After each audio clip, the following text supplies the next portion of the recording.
चल जाए कि उसका असली बाप कौन है, वो आ जाएगा हमारे पास, उसके लिए चिंता मत करिए। लगता है तुम गू खा के ही मानोगे। एकदम धर्म बदलिए भाई, और जिहादी नहीं चाहिए, माफ करिएगा सर, और जिहादी नहीं चाहिए। नहीं ये लॉजिक ही, अब आप इसको जो समझ लीजिए, इसको कट्टरवादी समझिए, जो जिहादी अब नहीं चाहिए भाई, बहुत परेशान है इस देश के जिहादियों से। आपकी औकात बता रहा हूँ सर। मतलब अब विश्व का सबसे पुराना धर्म कौन सा बताओ, बताइए कौन बता रहा है? सनातन। ठीक है, सनातन सबसे प्राचीन धर्म है, 5000 साल पुराना, 6000 साल पुराना। वर्ल्ड की पॉपुलेशन क्या है मैडम? बहुत कितनी? नहीं 8 करोड़। उसमें क्रिश्चियनिटी कितनी है? बात आ रही है, बस हवा निकल गई। क्रिश्चियनिटी 31% है, उसके बाद मुस्लिम है 26%, उसके बाद unaffiliated people, those who not believe any. अरे सुनो, those who not believe in God, अभी भी फॉरेन कंट्री के रिलीजियस, नो रिलीजियस बढ़ते हैं। उसके बाद 15% हिंदू हैं। जब सनातनी है तो सबसे ज्यादा पॉपुलेशन सनातनी की होनी चाहिए, क्रिश्चियनिटी की क्यों, मोहम्मदन की क्यों, बताइए। जब 5000 साल पुराना धर्म है तो सबसे ज्यादा पॉपुलेशन सनातनी की होनी चाहिए, क्रिश्चियनिटी की मोहम्मदन की क्यों है? जवाब ये कह रहे हैं सबसे ज्यादा जनसंख्या पॉपुलेशन सनातनियों की होनी चाहिए थी। जब तुम्हें महंगाई के मारे 5-5 लाख रुपए पे धर्म परिवर्तन कर लेते हो, ईसाई बन जाते हो। आपकी औकात बता रहा हूँ सर। सनातनियों ने धर्म परिवर्तन करा ना, तो बचाया क्यों नहीं उनको? बचाया क्यों नहीं? क्यों धर्म परिवर्तन करने दिया? कहाँ था तुम? कहाँ था तुम? बहुत सारे लोगों के मैं क्वेश्चन को आंसर देना चाहता हूँ। बहुत सारे लोग डाउट में हैं, जैसे हमारे क्रिश्चियन समाज के ऊपर हमारे पास्टर विश्वासियों सबके ऊपर ब्लेम लगाया जाता है, धर्म बदलते हैं। देखो मेरा नाम भी बजिंदर सिंह है, मैंने आज तक क्यों नहीं जो है उस नाम को चेंज कर लिया। मेरे कहने का मकसद ये है कि यहाँ कोई किसी का धर्म नहीं बदला जाता, सब अपनी आस्था के कारण आते हैं। जो हर एक धर्म के अंदर ये कानून है कि जिसकी आस्था होगी तो वो वहाँ जा सकता है। सब लोग यहाँ अपनी आस्था को लेकर आते हैं, क्योंकि यीशु मसीह ने बाइबल के अंदर कहा, ये क्लियर यहाँ पर मत्ती की किताब में, बीमारों को चंगा करो, मरे हुओं को जिलाओ, कोड़ियों को शुद्ध करो, दुष्ट आत्माओं को निकालो। इसका मतलब ये है कि वो कहता है कि चाहे कोई बीमार आए, चाहे कोई कुछ आए, तुम्हें उसके लिए प्रार्थना करना है।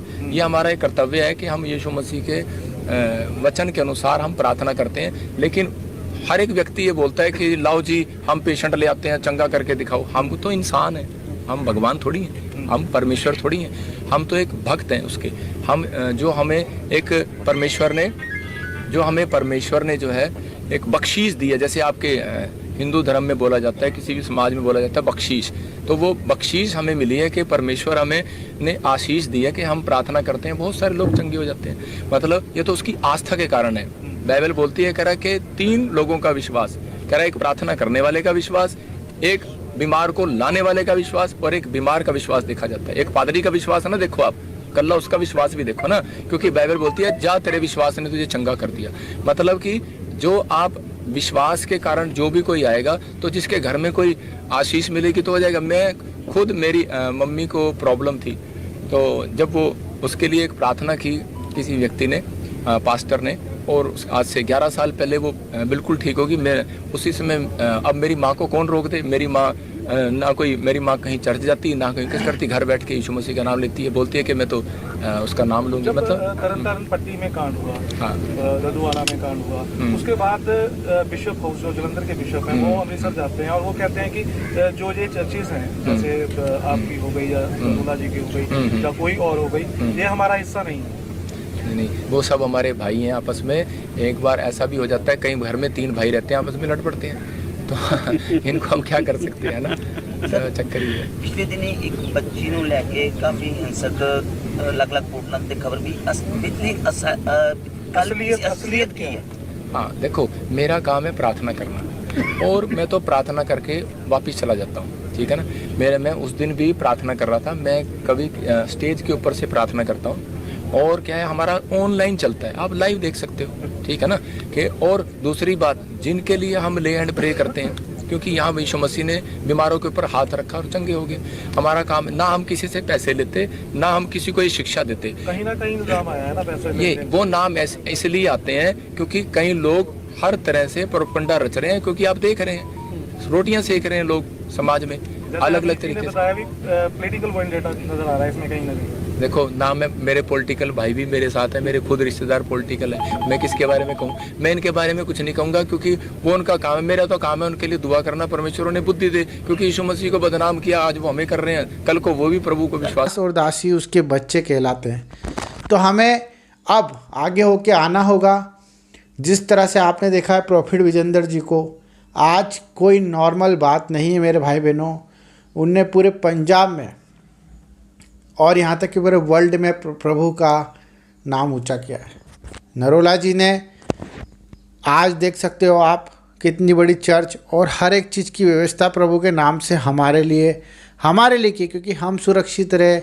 और आज हमारे लिए हुकार भी लगाते हैं और हमें सलाह भी देते हैं और हमारे लिए दुआएं भी करते हैं। तो ये सब वो एक व्यक्ति कर सकता है जो प्रभु ने उन्हें चुना, और वो ताकत आपके अंदर भी है।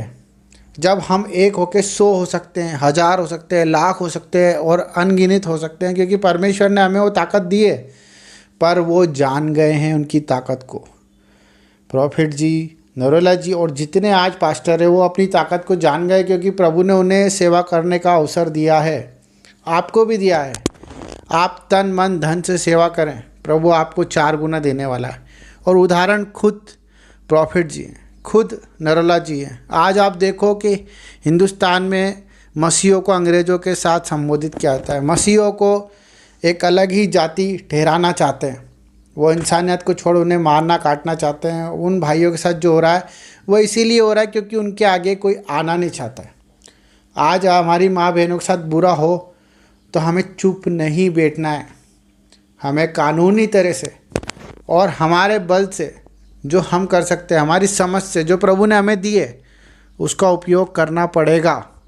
तो आगे आएँ और हिम्मत रखें, क्योंकि ये दस्तक जो आज उस शहर में, उस जगह पे हो रही है, कल हमारे घर पे भी होगी। तो तैयार हो जाएं और किसी से डरने की ज़रूरत नहीं है। परमेश्वर का वचन ही यही कहता है कि मनुष्य से ना डर। क्यों बोलता है प्रभु? आत्मविश्वास से भर जा। प्रभु वचन में क्यों कहता है कि तू सिर्फ मेरा भय खा। इंसान हमारा कुछ नहीं कर सकता। जब हम आगे आएंगे तो हमारे भाइयों की हिम्मत बढ़ेगी। आप सोशल मीडिया के द्वारा आएँ, आप चाहे तो अपने मसीह भाइयों के द्वारा आए, आप मदद करें, आप उन लोगों को उठाएं जो परमेश्वर को जानते नहीं हैं। जानने वाले को तो प्रभु जानता है, परंतु जिनको नहीं मालूम कि प्रभु कैसा न्याय करता है, उनको हमें लाना पड़ेगा प्रभु के जीवन में।